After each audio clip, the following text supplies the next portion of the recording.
Assalomu alaykum aziz va muhtaram futbol ishqibozlari. Jahon chempionati 3-bosqich, 3-saralash bosqich bahslarini katta qiziqish bilan kuzatib borayotgan qadrli do'stlar. Orliga ko'zimiz tushmoqda, ya'ni futbolchilar 4 ajoyib. U yog'iga ham xo'sh zarba!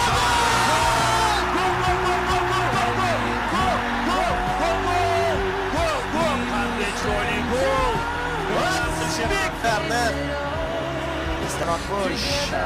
Hozir Abbos tomon o'tdi. To'p jarima maydonchasi ichida Eldor.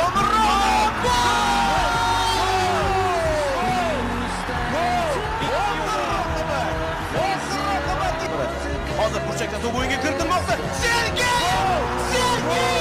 Igor! Tushdi-yu urdi. Uchinchi golni urdi. Tugadi do'stlar. Rahmatlar aytib qolamiz.